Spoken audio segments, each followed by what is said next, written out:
Luo Feng acquired another powerful inheritance, making Huyan's legacy pale in comparison.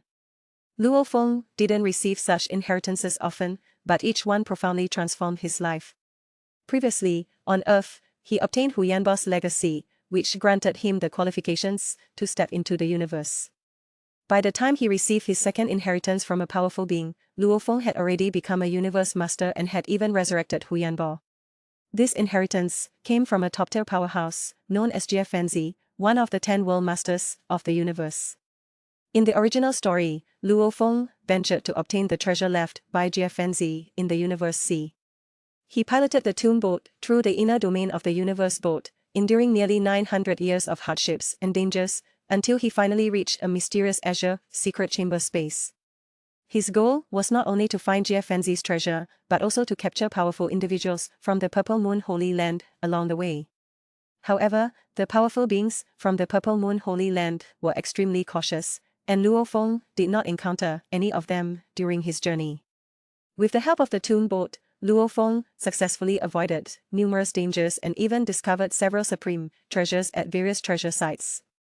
City Lord Chaos had once told Luo Feng that the tomb boat could withstand nearly 90% of the dangers within the universe boat, which further solidified Luo Feng's determination to find the treasure. After 2 days of effort, Luo Feng finally found his own azure token space chamber. He entered the ancient structure and passed through the space to arrive in a void where 9 enormous, blazing hot fireballs encircled a floating land. Standing on the land, Luo Feng looked up at the sky and saw the light from the 9 fireballs intertwining to form a picture.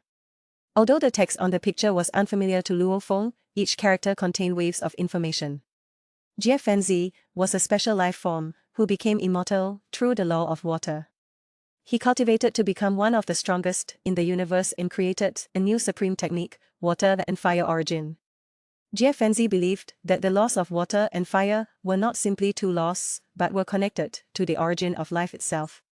He traveled across the original universe and observed the universe sea, refining his technique through 2 reincarnation eras to perfect water and fire origin. Although he never transcended reincarnation, he hoped his successors would inherit and pass on his insights. In this mysterious space, Luo Feng felt Feng's wisdom and power, realizing that he was not only searching for treasures, but also needed to learn Feng's supreme technique and carry forward his spirit. Luo Feng was deeply impressed by Feng's achievements. He understood that water and fire origin was not merely a symbol of power, but also contained the essence of life in all things. In Feng's palace, Luo Feng found numerous treasures and martial arts manuals. The value of these treasures exceeded that of an entire race's wealth.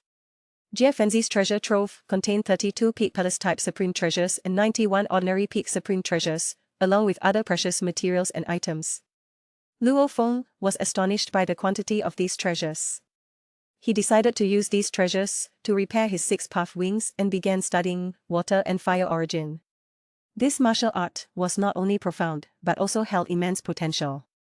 It was said that when cultivated to its peak, it could create a real universe instantly, trapping enemies within it with no escape. Immersed in the study of water and fire origin, Luo Feng discovered the profound intricacies of this martial art, which far exceeded his expectations. He began practicing it, hoping to master it and fulfill Feng's wish of passing down this supreme technique. In this process, Luo Feng not only gained an increase in power, but also a deeper understanding of the mysteries of life in the universe. Luo Feng aspired to become the strongest in the universe, reaching the true God realm. Feng, who had almost transcended reincarnation, ultimately fell short, leaving a sense of regret. Despite not achieving transcendence, the immense potential of Feng's supreme technique would significantly influence Luo Feng's future path. Luo Feng believed that while Feng's technique was unique, its direct approach to the ultimate goal was exceedingly challenging. In comparison, traditional cultivation methods were more reliable, using the 10 foundational laws: gold, wood, water, fire, earth, light, lightning, wind, time, and space, to condense the void, which was the royal road to becoming a true god. Nevertheless, Luo Feng planned to incorporate elements of water and fire origin after becoming a true god, aiming to transcend reincarnation. After obtaining Feng's inheritance crystal and treasures, Luo Feng informed City Lord Chaos of the good news. City Lord Chaos was also astonished by the number of treasures left by Jie Fenzi, especially the 32 peak palace type and 91 ordinary peak supreme treasures, which far exceeded the human race's expectations. Both City Lord Chaos and Luo Feng realized the critical importance of these treasures for the development of the human race. They could not only enhance the current Universe Master's strength but also equip future Universe Masters. While continuing his cultivation, Luo Feng decided to send these treasures back to his race to support its long-term development. Luo Feng's journey of cultivation was filled with challenges and adventures.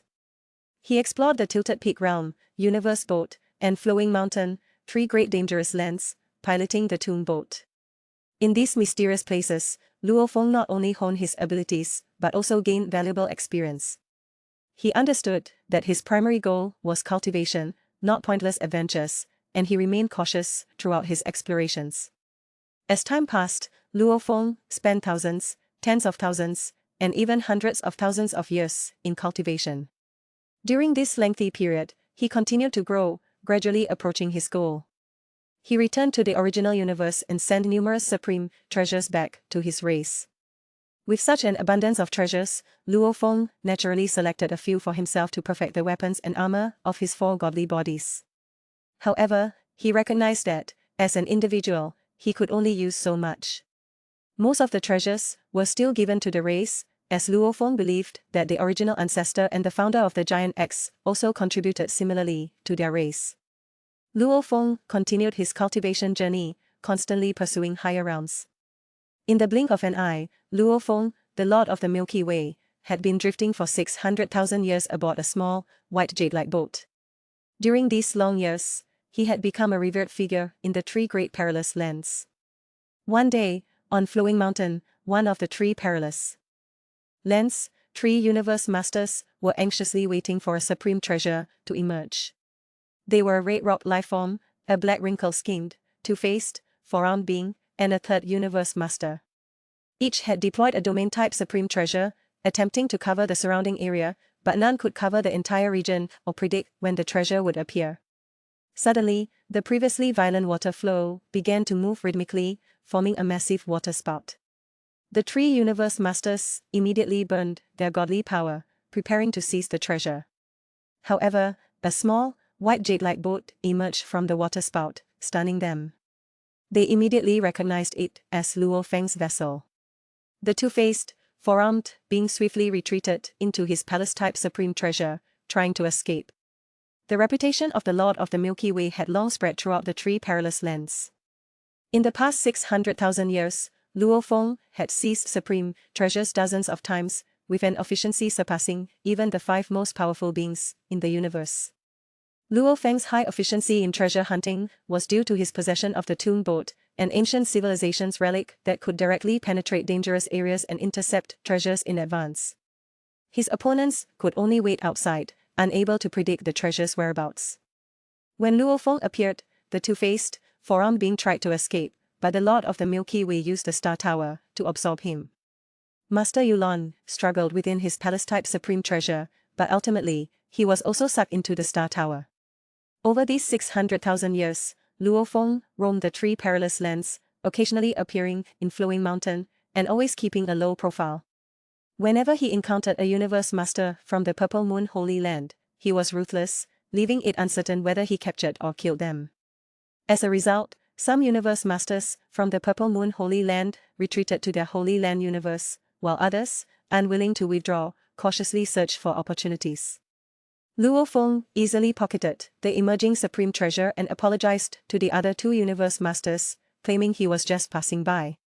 The 2 Universe Masters respectfully expressed their reluctance to compete with the Lord of the Milky Way.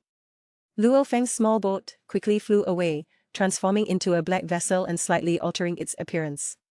In the suppression space of the Star Tower, Master Yulan encountered 3 other Universe Masters from the Purple Moon Holy Land. They gnashed their teeth at Luo Feng, but he stated that he had no intention of killing them. It was the Purple Moon ancestor who refused to rescue them. The 2-faced, 4-armed being and Master Yulan attempted to escape, but their efforts were futile. Master Yulan, one of the Universe Masters from the Purple Moon Holy Land, would occasionally appear in the universe, in Tipping Peak Realm, suddenly capturing his targets. Luo Feng's rise to power in Swallowed Star is inextricably linked to his four masters, each of whom played a vital role in his development and ascension to the status of the most powerful eternal, true God in the original universe. ####1 Huyan Bo. Huyan Bo is the weakest among Luo Feng's four masters, possessing the rank of a marquee immortal god.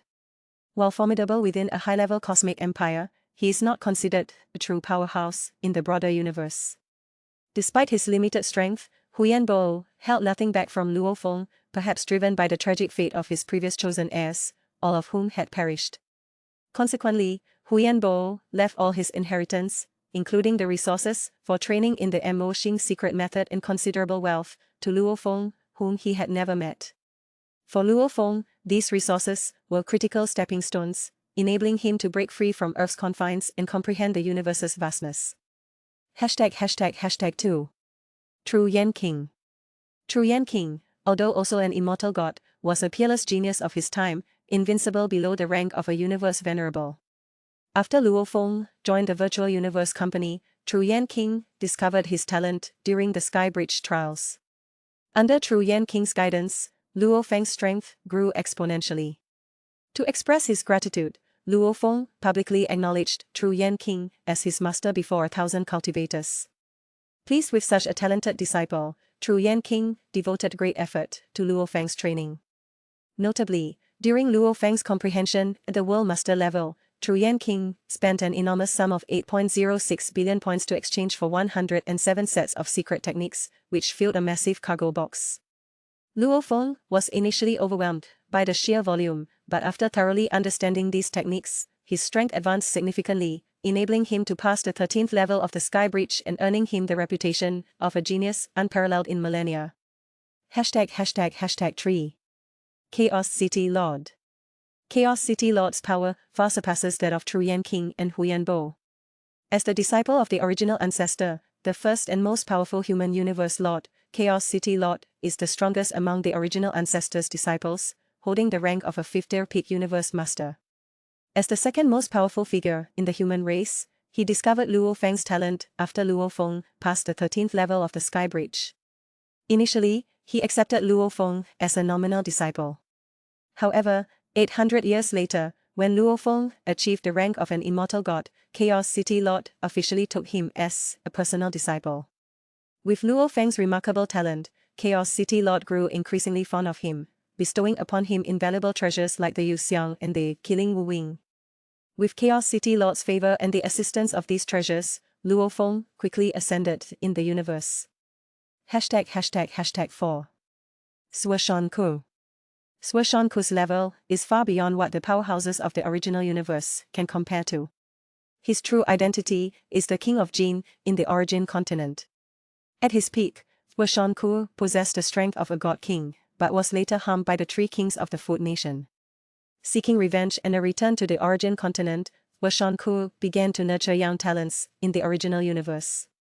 After Luo Feng passed the Star Tower's trial, Suoshan Ku accepted him as his third disciple. Recognizing Luo Feng's extraordinary talent, Suoshan Ku imparted to him the 9 Tribulations secret code, Lian Yuan technique, and other secret techniques. He also gifted Luo Feng with the Jie Jiao and the Star Tower, greatly enhancing his strength. Moreover, Suoshan Ku continued to support Luo Feng, enabling him to reach the legendary eternal, true God realm. Among these masters, Suoshan Ku stands out as the most powerful, able to overwhelm the other three. His guidance and the powerful artifacts he provided were crucial for Luo Feng's ultimate success in becoming the strongest eternal true God in the original universe.